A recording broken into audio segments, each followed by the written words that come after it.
दोस्तों, आज हम बात करेंगे उत्तर वैदिक युग के बारे में। यह युग भारतीय इतिहास का एक महत्वपूर्ण हिस्सा है जो हमें हमारी प्राचीन सभ्यता और संस्कृति के बारे में बहुत कुछ सिखाता है।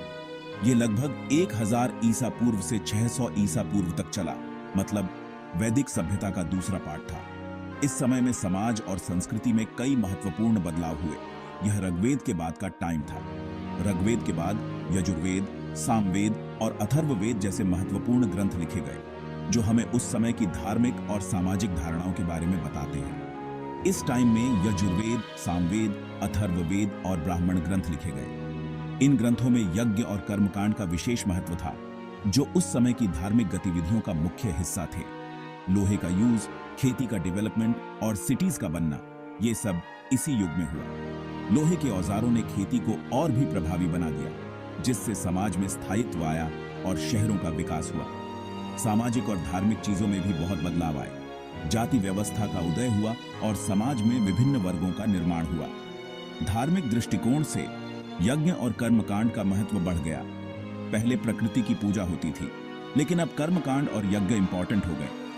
यज्ञों के माध्यम से देवताओं को प्रसन्न करने का प्रयास किया जाता था, जिससे समाज में धार्मिक गतिविधियों का महत्व और भी बढ़ गया। ज्यादातर लोग गांवों में रहते थे और खेती करते थे। खेती ही उनकी मुख्य आजीविका थी और वे विभिन्न प्रकार की फसलों का उत्पादन करते थे। इसके अलावा वे पशुपालन भी करते थे, जो उनकी अर्थव्यवस्था का एक महत्वपूर्ण हिस्सा था।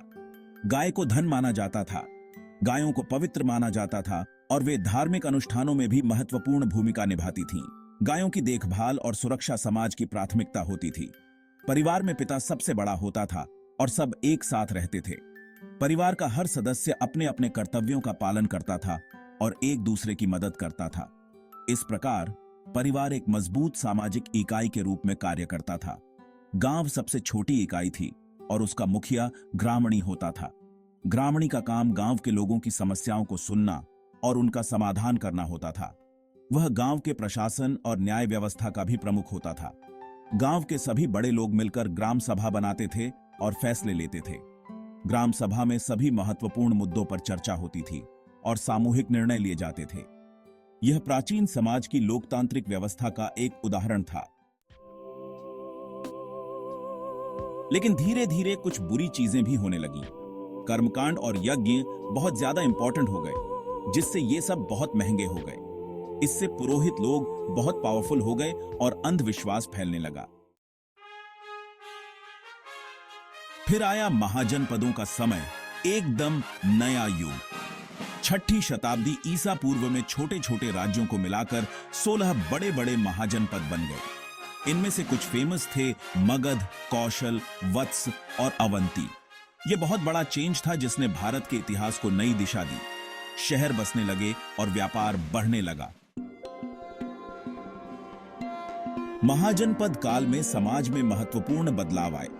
इस समय के दौरान समाज की संरचना में कई परिवर्तन हुए जो आगे चलकर भारतीय सभ्यता के विकास में महत्वपूर्ण साबित हुए।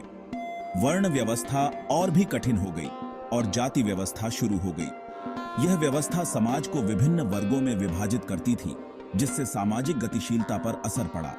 नए धर्म आए, जैसे जैन धर्म और बौद्ध धर्म, जो कर्मकांड और वर्ण व्यवस्था के खिलाफ थे। इन धर्मों ने समाज में समानता और अहिंसा के सिद्धांतों को बढ़ावा दिया, जिससे धार्मिक और सामाजिक सुधार हुए। लोहे के उपयोग से खेती में वृद्धि हुई और पैसे का चलन शुरू हुआ, जिससे व्यापार को और बढ़ावा मिला। इस आर्थिक बदलाव ने समाज की आर्थिक संरचना को मजबूत किया और व्यापारिक गतिविधियों को नई दिशा दी। तो दोस्तों, उत्तर वैदिक युग से महाजनपद काल तक का सफर बहुत इंटरेस्टिंग था।